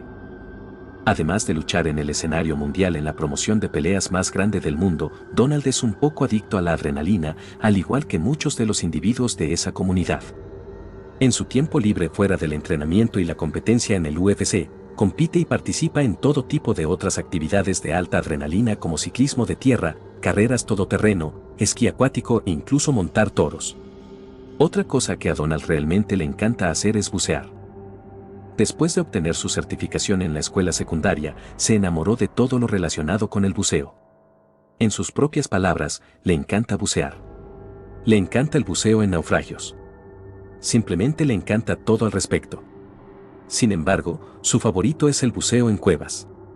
En agosto de 2018, Donald 01 estuvo en Cozumel, México, donde planeaba ir a bucear con un amigo suyo que se llamaba Alex. Los primeros 3 o 4 días de su viaje fueron a bucear a algunos naufragios y a algunos arrecifes de coral con algunos otros amigos suyos. También planearon una inmersión un poco más seria solo para ellos dos en una cueva conocida como Cueva Aerolito. En el antiguo puerto sur de Cozumel, en un área conocida como Caleta, hay un estanque de aspecto poco notable al que es fácil llegar y de fácil acceso. La mayoría de los buceadores y turistas pasan por este estanque y no piensan nada en él. Sin embargo, este estanque es realmente muy notable. De hecho, en realidad se llama cenote Aerolito de Paraíso. Un cenote es un pozo natural o sumidero que se forma cuando la piedra caliza debajo de la superficie colapsa, revelando el agua subterránea debajo. Muchos de estos cenotes en realidad conducen a cuerpos de agua subterráneos que pueden variar desde pequeñas piscinas hasta sistemas de cajas masivas y expansivas. Cenote Aerolito no es notable en la superficie, pero conduce a uno de estos sistemas de cuevas masivas, y a la vez se conecta a más de 6 kilómetros de cuevas mapeadas que existen debajo de la superficie de Cozumel. El 17 de agosto, Donald se despidió de su esposa y su nuevo bebé antes de irse a encontrarse con Alex. Antes de irse, su esposa le dijo que estaba realmente incómoda con que él fuera a la espeleología con Alex. La razón por la que se sentía incómoda era que estaba preocupada por las capacidades de Alex como buceador. Durante muchos años, Alex y Donald habían estado cavando juntos y Alex era incluso una especie de mentor de Donald, pero Alex ahora estaba envejeciendo y sus habilidades motoras habían disminuido con la edad. Su mente todavía estaba tan aguda como siempre, pero su cuerpo simplemente no podía seguir el ritmo. Donald le aseguró a su esposa que todo iba a estar bien y que iba a volver a casa después de la inmersión como siempre. Sin embargo, su esposa todavía estaba preocupada, por lo que como precaución adicional y para tranquilizarla, Donald ordenó un cilindro adicional de aire. Originalmente, había planeado tomar 2 cilindros para la inmersión y ahora tendría 3 en total. Para su buceo, como es típico en el buceo en cuevas, estarían buceando en tercios. Esto significa que iban a usar un tercio de su aire entrando, un tercio saliendo, y luego tendrían un tercio en reserva en caso de que sucediera algo inesperado. También en el buceo en cuevas, los primeros buceadores que descubren y trazan un mapa de una cueva, corren largas cuerdas llamadas pautas en toda la cueva, para así ayudar a los buceadores a encontrar su camino dentro y fuera de las cuevas. Esto se debe a que muchas de estas cuevas son corredores masivos y sinuosos de baja visibilidad que son difíciles de distinguir, lo que hace que sea fácil perderse si no está familiarizado con el sistema. Estas pautas también están marcadas con señales direccionales, conocidas como cookies, que son claras y fáciles de leer y apuntan hacia la salida de la cueva. Una de las principales causas de muerte en el buceo en cuevas es cuando las pautas se usan incorrectamente o se marcan incorrectamente por los buceadores mientras navegan por la cueva. Estas pautas generalmente vienen en 2 variedades diferentes. Primero, están las líneas fijas o principales que se instalan permanentemente en el sistema de cuevas. Esto elimina la necesidad de que los buceadores instalen una gran parte de las líneas en una cueva cada vez que bucean. Estos pueden comenzar justo en la salida o un poco en la cueva para asegurarse de que los buceadores recreativos no los encuentren, y luego ingresar a la cueva sin la capacitación o el equipo adecuados. Las líneas principales tampoco están todas conectadas, lo que requiere que los buzos traigan carretes con ellos para conectarse de una a otra, utilizando líneas conocidas como líneas de salto. Las líneas de salto son unidas por los buzos a medida que se mueven a través de una cueva para conectarse de una línea principal a la siguiente. Las líneas de salto también son eliminadas por los buzos cuando salen de una cueva para ayudar a simplificar las líneas dentro del sistema. Donald y Alex entraron en la cueva de aerolito desde el pequeño estanque modesto en la superficie. Luego viajaron a lo largo de las diversas líneas de la cueva para explorar el hermoso y expansivo sistema que habían llegado a ver. En algún momento, necesitaron hacer la transición de una línea a otra. Alex fue primero y agarró su luz y la colgó alrededor de su cuello para poder hacer el cambio con 2 manos. Cuando Alex fue a atar su dispositivo de flotabilidad, que es un pequeño dispositivo que se llena de aire para aumentar o disminuir su flotabilidad, se soltó y se disparó hasta el techo de la cueva. Luego pateó sus pies girando y cuando hizo eso, la guía, su línea de vida, se envolvió a su alrededor. Donald inmediatamente nadó hacia Alex para ayudarlo a tratar de desenredar la línea, pero Alex comenzó a entrar en pánico. Luego comenzó a golpear violentamente, girando, golpeando las paredes de la cueva y pateando todo el limo del fondo de la cueva. El limo es el polvo y el sedimento que se encuentra en el fondo de la cueva y cuando se levanta en los pequeños espacios dentro de una cueva, lleva la visibilidad a casi cero. Es como nadar en la niebla, tan espesa que apenas puedes ver la mano frente a tu cara. Y la cueva aerolito ahora estaba completamente sedimentada. Sabiendo lo peligrosa que era esta situación, Donald dio unos grandes pasos hacia atrás lejos de Alex para que tampoco quedara atrapado en la línea y para que pudiera recuperar la visibilidad. Al alcance de la línea principal, Donald observó impotente cómo Alex golpeaba aún más. Una de las reglas tácitas del buceo en cuevas, según Donald, es que solo te preocupas por ti mismo en una situación de pánico. La idea es que la persona de pánico representa una amenaza para cualquiera que intente ayudar y no hay razón para que 2 personas mueran si una persona aún puede salir. Mientras estaba sentado allí sosteniendo la línea principal, miró hacia la salida de la cueva y supo que estaba a salvo si iba por ese camino. Sabía dónde estaba la salida, podía nadar fácilmente hasta ella y estar seguro de que saldría con vida. También miró la sección completamente sedimentada donde estaba Alex y sabía que Alex casi seguramente moriría sin ayuda. En el pánico, Alex de alguna manera había apagado su luz y Donald simplemente se sentó allí, pensando que Alex tampoco dejara caer su boquilla y que no se estaba ahogando hasta la muerte a solo unos metros de él. Donald decidió romper una de sus reglas tácitas y decidió entrar en el limo para tratar de salvar a Alex. Tan pronto como entró en el limo, perdió todo sentido de la dirección, no sabía qué camino estaba arriba o abajo, y luego comenzó a entrar en pánico también. De repente, estaba tomando respiraciones de pánico profundas y rápidas, completamente enloquecido, más asustado de lo que nunca ha estado en toda su vida. En su pánico, se estrelló la cabeza contra el techo de la cueva y luego cerró los ojos. El golpe en la cabeza le dio un breve segundo de calma y luego logró decirse a sí mismo que ralentizará su respiración. Con su respiración lenta, apenas capaz de ver las manos frente a su rostro, miró sus brillantes relojes que indicaban su profundidad y tiempo. Luego revisó los 2 manómetros de cada uno de los cilindros que estaba usando y supo que tenía un tercero que estaba completamente lleno, aún sin abrir. Luego cerró los ojos y se sentó allí en la habitación llena de sedimentos negros, tratando de pensar en el pánico y descubrir un plan. Lo primero que hizo fue tratar de sentir alrededor del limo y tratar de encontrar a Alex, pero Alex no estaba en ninguna parte. Afortunadamente, se había calmado un poco más y luego decidió comenzar a mover las manos a lo largo de la pared de la cueva para ver si podía averiguar dónde estaba. Por lo general, con buena visibilidad, los buceadores harán una nota mental de los diferentes puntos de referencia en la cueva para que puedan encontrar la salida. Pero el canal en el que estaban era uno que estaban en camino de explorar, no estaban saliendo de él, por lo que era completamente desconocido para él. Entonces decidió revisar su brújula, porque cuando entraron en la cueva, había medido la dirección de la salida del primer salto para que fuera de 126 grados.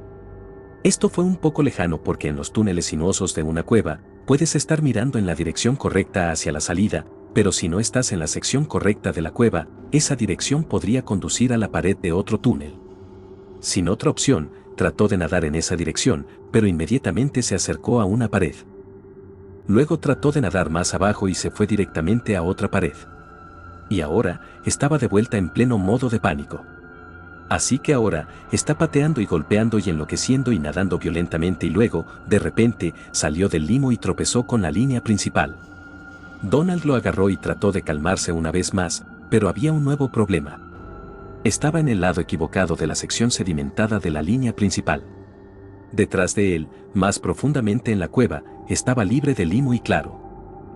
El camino para salir de la cueva, el camino que necesitaba seguir, estaba completamente sedimentado y la salida estaba a casi 1000 yardas de distancia.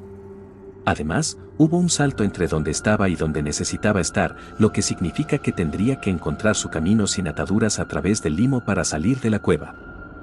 Se sentó allí por un momento, pensando en los mapas de la cueva que había rastreado antes de que entraran ese día. Sabía que por delante había una división en la cueva. Un lado fue a la salida y el otro fue más profundo en la cueva. Así que volvió a entrar en el limo y comenzó a sentir alrededor y logró encontrar un agujero. No estaba seguro de si esto era correcto o no, siguió adelante y se subió a otro agujero. Se sintió a su alrededor y pensó que se sentía familiar y decidió nadar en él. Pero luego, notó que estaba nadando contra la corriente. Cuando entraron en la cueva, también notó que estaba nadando contra una pequeña corriente, lo que significa que dado que ahora viajaba en la dirección opuesta, estaba nadando en la dirección equivocada. Comenzando a entrar en pánico una vez más, nadó frenéticamente de regreso a la línea principal en el lado opuesto del limo. Sentado allí, literalmente hiperventilando por el pánico, todo lo que podía pensar esa mañana era cuando besó a su esposa y a su bebé y les aseguró que volvería a casa. Así que nadó de nuevo en el oscuro abismo del limo una vez más y entró en pánico una vez más. Y ahora, en la oscuridad total de la cueva, pensó para sí mismo, toda esta respiración pesada está succionando todo el aire de mis tanques. Entonces, además de perderse en la oscuridad, comenzó a preocuparse por quedarse sin aire por completo. Tratando de calmarse, miró su reloj y luego sus medidores, y luego volvió a su reloj y logró darse cuenta de que le quedaba aproximadamente 1 hora de aire. Comenzó a pensar en lo que sucedería una vez que se quedara sin aire. En el sistema de solo aire que estaba usando, una vez que se agotara, la boquilla se llenaría de agua y luego inhalaría el agua y se ahogaría. Irónicamente, uno de los mayores temores de Donald es ahogarse. Así que no queriendo ahogarse, agarró su dispositivo de flotabilidad y comenzó a respirar en él para llenarlo por completo. Con el lleno, Se disparó hasta el techo de la cueva y ahora estaba descansando boca abajo. Al principio, se sentó allí pensando en su esposa e hija y pensó en agarrar su pluma de grasa y su bloc de notas para escribirles una carta sobre cómo se había equivocado y lo arrepentido que estaba. Luego, pensó en lo aterrorizado que estaba de ahogarse y decidió que una vez que se quedara sin aire, respiraría desde su dispositivo de flotabilidad hasta que no quedara más oxígeno en él. Una vez que solo se expulsaba dióxido de carbono, seguiría respirando hasta que se desmayara lentamente. En ese momento, no estaría despierto cuando se ahogara. Mientras se sentaba allí pensando en escribir la nota de despedida y como tenía la intención de irse a dormir en la oscuridad, se enfureció consigo mismo porque estaba perdiendo la esperanza y sucumbiendo a la situación. Pensó para sí mismo, soy un luchador. Eso no es lo que hacen los combatientes, y entonces comenzó a arrastrarse por el techo de la cueva al revés.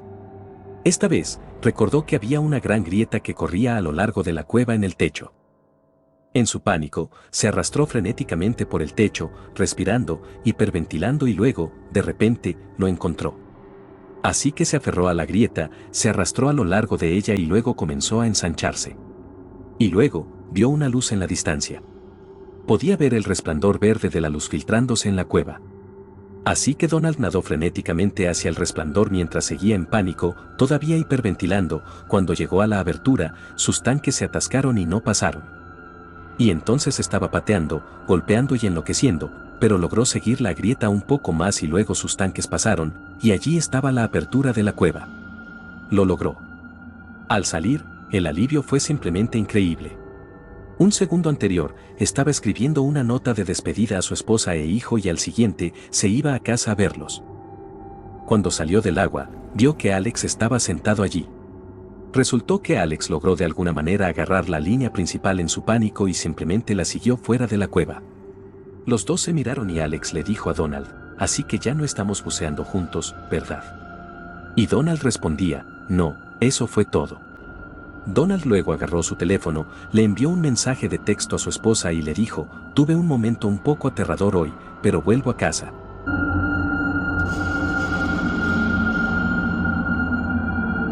En 1991, un grupo de los mejores buceadores de cuevas de todo el mundo planeó una serie de expediciones en Indian Springs Cave en Florida.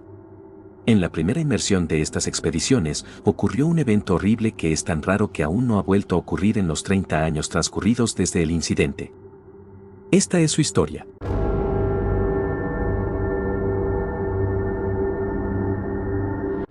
En Florida, hay un área conocida como Woodville Karst Plan que se extiende desde Tallahassee, Florida hasta el Golfo de México. Esta área de 1036 kilómetros cuadrados se conoce como un paisaje kárstico y está formada por piedra caliza y otras rocas solubles. La piedra caliza blanda se disuelve fácilmente en el agua, por lo que el agua de la lluvia y otras aguas que fluyen erosionan lentamente la roca con el tiempo. Como resultado de esta erosión, los paisajes kársticos a menudo están llenos de cuevas, arroyos subterráneos, sumideros bajo la superficie y acantilados rocosos escarpados sobre el suelo.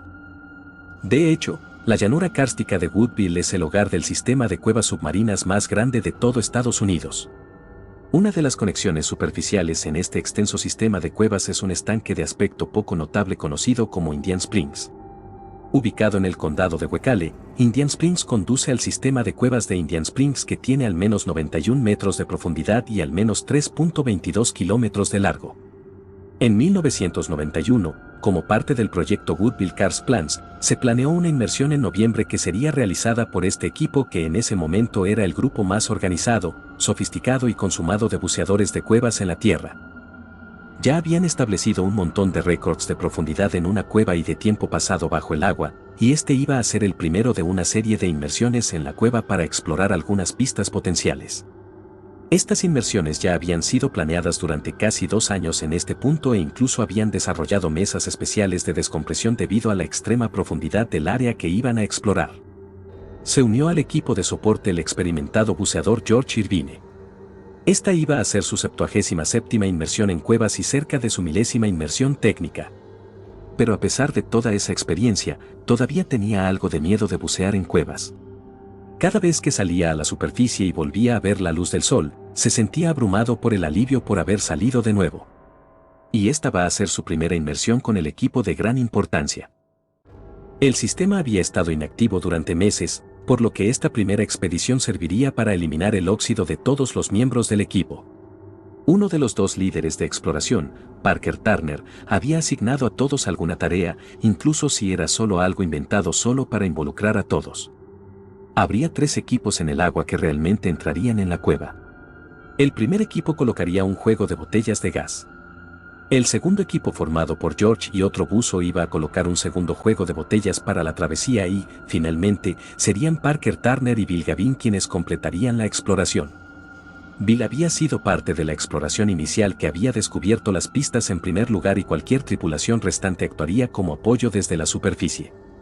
Para el tipo de inmersión que estaban haciendo, conocido como buceo técnico, iban a necesitar 2 tipos de mezclas de gases. En la travesía, usarían una mezcla de nitrógeno y oxígeno, y luego cambiarían a un trimix de oxígeno, helio y nitrógeno en la sección más profunda para mitigar la narcosis de nitrógeno.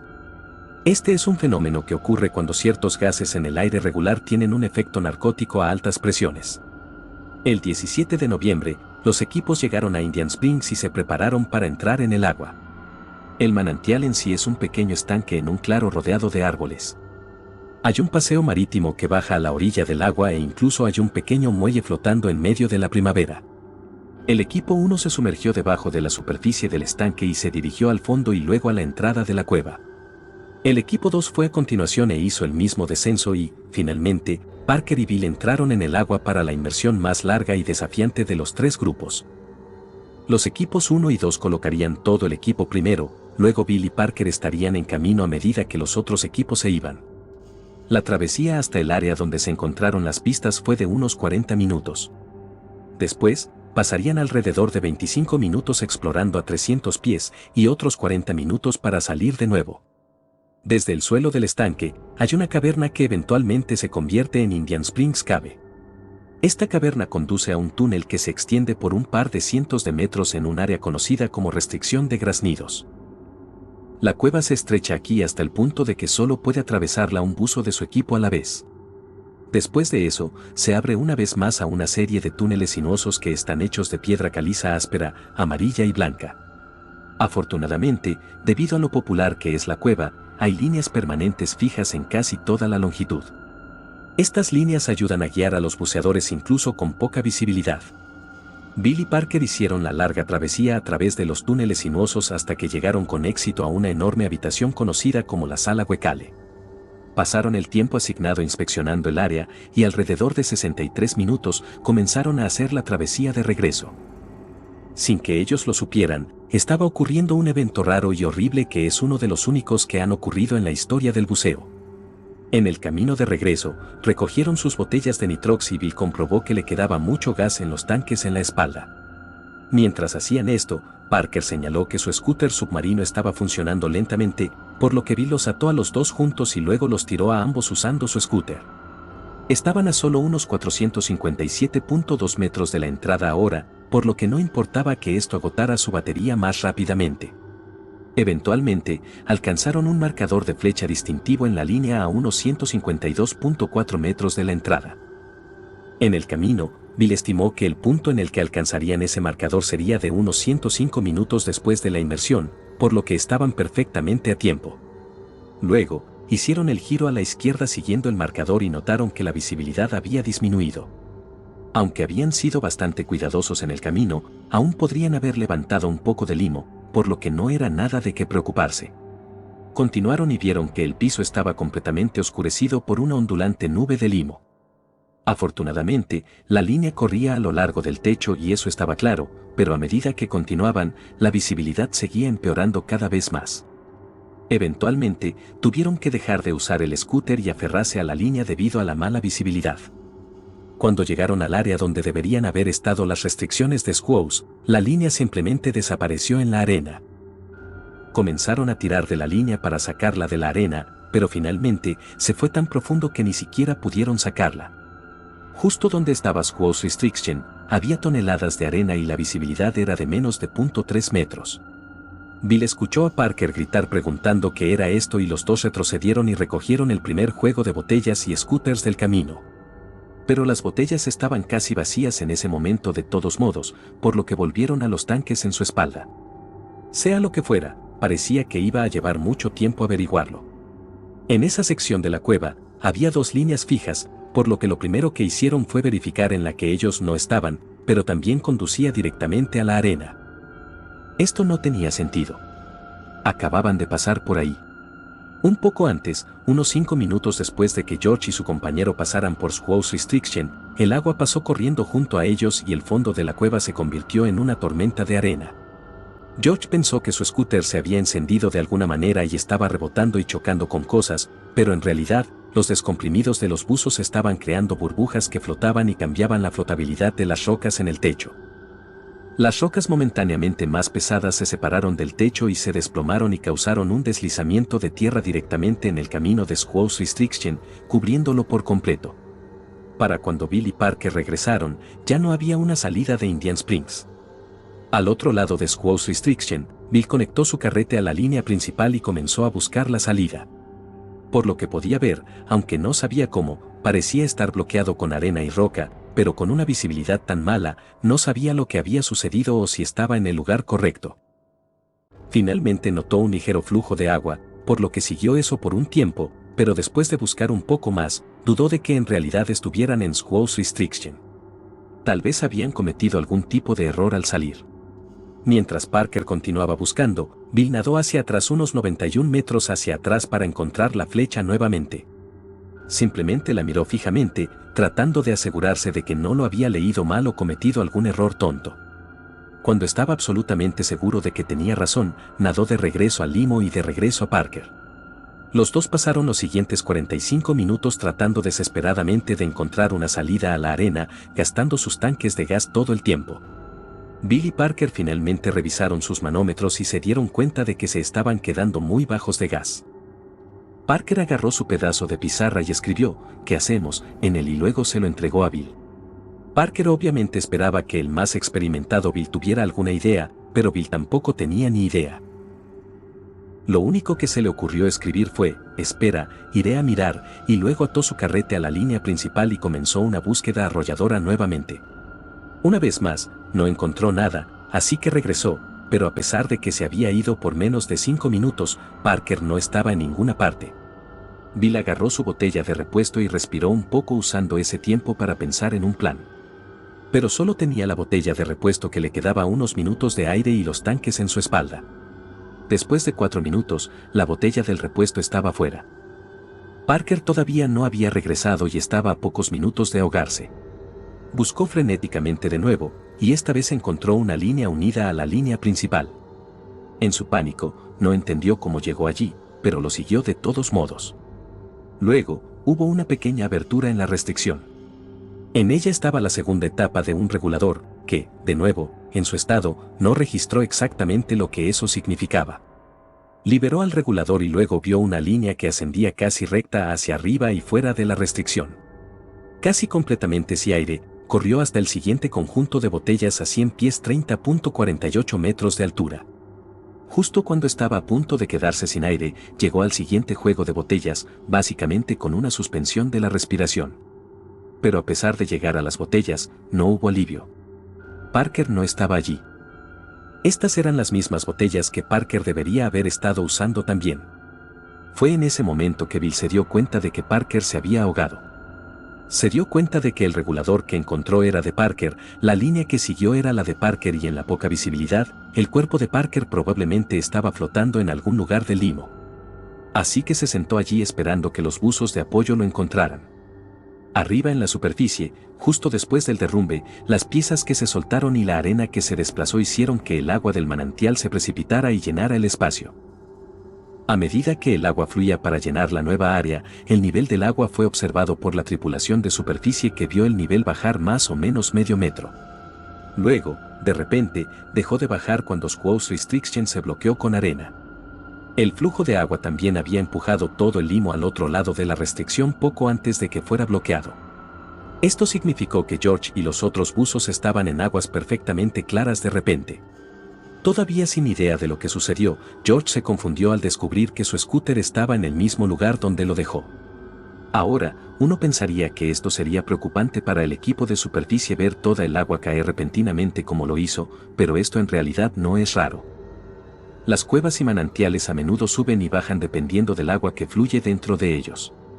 Los flujos de salida a menudo no se conocen y, a veces, por cualquier razón, el agua fluye más rápidamente fuera de ellos, lo que hace que el nivel del agua baje. Incluso hay algunas ocurrencias registradas de lagos enteros que desaparecen solo para reaparecer más tarde. El lago Jackson, por ejemplo, en Florida también, drena por completo algunos años a la vez. Pero luego, George y su compañero finalmente notaron que el limo estaba regresando una vez más y ahora estaban empezando a sentirnos realmente incómodos con la rareza de todo el asunto. El equipo de arriba ya había salido, pero todavía estaban a unos 6 metros por debajo de la superficie, pero George decidió que debería bajar de nuevo y revisar brevemente las cosas. Nadó hasta unos 33 metros y todo parecía estar bien por lo que podía ver. Revisó las botellas y vio que todavía estaban bien, pero por lo profundo que estaba, en realidad no podía ver la ahora completamente remodelada Squaw's Restriction. El limo que estaba viendo era en realidad el resultado de la reapertura de la restricción y todo el limo del otro lado filtrándose de nuevo. Pensando que todo estaba bien, regresó a la superficie y él y su compañero finalmente subieron y salieron del agua. Pero su compañero parecía completamente asustado. Simplemente parecía tener un mal presentimiento sobre todo el incidente. Le preguntó a George si había visto a alguno de ellos y George respondió que no, pero las botellas todavía estaban allí, así que todo debería estar bien. Luego, otro de los buzos de apoyo sacó la cabeza del agua y se le preguntó si todo estaba bien y si había confirmado un contacto visual de la pareja. Confirmó que vio a Bill y su compañero confirmó que había visto a Parker y que Parker incluso lo había saludado. El buzo de apoyo luego dijo, eso no era Parker. Ese era yo saludándote. Al escuchar esto, la pareja de George inmediatamente se volvió hacia él y le dijo, algo no está bien aquí. Volveré a bajar a comprobarlo y se sumergió de nuevo en el agua. Unos 2 minutos después, reapareció y le dijo a George que había encontrado los tanques de Parker colgados en la línea y que él y Bill no estaban con los tanques. Ambos bajaron después de eso y se ataron a la línea porque la visibilidad todavía era casi nula en esa sección. Comenzaron a buscar en el agua turbia, esperando desesperadamente encontrar a Parker y Bill antes de que fuera demasiado tarde. En algún momento, George se encontró con alguien y se dio cuenta de que era Bill y que no se movía. Luego, notó que estaba respirando, por lo que revisó sus manómetros para asegurarse de que tenía gas, pero Bill simplemente se sentó allí, sin reconocer a George. Eventualmente, sacó su pizarra y se la pasó y George se dio cuenta de por qué Bill estaba actuando tan raro. En la pizarra, decía, Parker está muerto. El corazón de George se cayó cuando leyó el mensaje. Simplemente se sentó allí por un segundo, mirando la pizarra, sin registrar el significado completo de las palabras.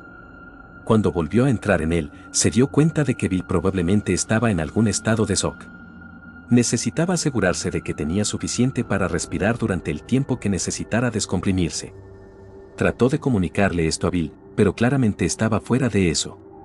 No podía hacer que se moviera y a Bill no parecía importarle si tenía suficiente gas para mantenerse con vida. Finalmente, George ató un carrete a donde estaba Bill y nadó a la superficie para decírselo a los demás. Cuando salió a la superficie, se ató al muelle y se reunió antes de finalmente decir a los demás, Parker está muerto. Apenas era capaz de sacar las palabras. Exclamó a los demás que alguien tenía que bajar a buscarlo porque no se movía. Le dijo dónde estaba y que siguiera su línea y en cuestión de segundos, otro buzo tenía sus tanques encendidos y estaba volviendo al agua. Finalmente lo trasladaron de donde estaba a un lugar mejor donde tuvo que quedarse y descomprimirse durante 4 horas debido al tiempo adicional que había pasado en profundidad. Durante ese tiempo, Bill fue llenado con tanta información como pudieron darle sobre lo que sabían, pero por un tiempo, no tuvo idea de cuánto se había derrumbado la cueva o si faltaba alguien más. Afortunadamente, saldría del agua sin daño físico por la enfermedad de descompresión porque en realidad no habían sido tan profundos como esperaban mientras exploraban. Mientras tanto, George volvió a la línea principal y comenzó a barrer desesperadamente la cueva, buscando el cuerpo de su amigo en el limo. Después de 9 pases, finalmente se quedó sin gasolina antes de encontrar cualquier rastro de Parker. Cuando salió del agua, incluso se olvidó de descomprimirse y, como resultado, tuvo una enfermedad de descompresión menor. Para cuando finalmente salió, los policías y docenas de otras personas estaban llegando al área. Entre la multitud había otros buceadores que eran conocidos por el equipo y sugirieron que Parker pudo haber encontrado una bolsa de aire o algo a lo largo del techo de la cueva. George trágicamente les aseguró que la profundidad en la que se quedó sin aire lo habría hecho imposible. El equipo explicó a la policía que no tenían suficiente gas para hacer más intentos ese día y, por lo tanto, tendrían que regresar al día siguiente después de reabastecerse. 2 hombres del grupo condujeron a la casa de Parker y le dieron la noticia a su esposa, mientras que los demás regresaron al individuo que poseía el compresor para rellenar los tanques de gas. La camioneta de Bill estaba estacionada afuera de la casa y ahí es donde se sentó toda la noche recuperándose. A la mañana siguiente, salió de la camioneta y se reincorporó al grupo en Indian Springs, donde presentó el plan para despejar la restricción y luego sacar a Parker a salvo. Pero la policía llegó poco después y les dijo a los buzos que ya habían entrado en el agua a las 6 a.m. y habían recuperado el cuerpo. Irónicamente, fue Parker quien había enseñado a la policía local cómo realizar inmersiones y cómo hacer recuperaciones corporales. Los amigos que había hecho durante ese tiempo enseñándoles no querían dejarlo más en el agua. Después de analizar el instante innumerables veces, los buzos piensan que descubrieron la secuencia de eventos. Alrededor del momento en que Bill sintió el flujo de agua, Parker también debe haberlo sentido. Parker, a diferencia de Bill, en realidad había encontrado la fuente del flujo, que era un pequeño agujero en la restricción. Casi completamente sin aire, Parker decidió quitarse los tanques y pasar. Ató su carrete de seguridad a la línea principal y luego arrastró sus tanques, se forzó a través de la abertura. Después de llegar al otro lado, desafortunadamente se quedó sin gas y se desmayó a unos 9 metros de los tanques de descompresión. Cuando se desmayó, dejó caer sus tanques, aterrizaron en la línea de abajo y luego flotó hasta el techo debido a la flotabilidad positiva de su traje de neopreno. Parece que al forzarse a sí mismo, despejó aún más la restricción, permitiendo que Bill se abriera paso con sus tanques solo unos minutos después. Los tanques de Parker también habían aterrizado en la línea, colocándola directamente fuera del agujero, dándole a Bill una guía perfecta hacia arriba y hacia afuera de los tanques de descompresión. Si no hubiera estado allí, Bill no está seguro de que lo hubiera logrado. Un retraso de incluso un solo minuto significaba que también podría haberse ahogado. A partir de un artículo publicado en 2015, esta es la única muerte conocida en la inmersión en cuevas que se debió a causas naturales en lugar de errores humanos. El efecto de la descompresión de los buzos en el sistema de cueva circundante es ahora un fenómeno ampliamente conocido debido a este incidente. Desafortunadamente, simplemente no era muy conocido entonces. Después de los eventos del 17 de noviembre de 1991, muchos de los buzos del equipo dejaron de bucear en cuevas por completo. George y Bill se tomaron un tiempo libre y George casi se retiró por completo. Eventualmente, lentamente regresaron al buceo una vez más y en algún momento, George invitó a Bill a México para hacer un poco de buceo en cuevas. En una película sobre el proyecto Woodville Cars Plans, Bill diría más tarde, no ha pasado un día en que no haya pensado en Parker. Si llegaste hasta aquí, solo quiero agradecerte por verlo. Esta es la parte 5 de la serie. La exploración de la cueva salió mal, por lo que si disfrutaste de este video, es posible que desees ver los otros videos de la serie. También le agradecería mucho que le diera un me gusta y se suscribiera si aún no lo está, para que no se pierda ninguna de mis cargas semanales. Una vez más, muchas gracias por verlos y ojalá nos veamos en la próxima.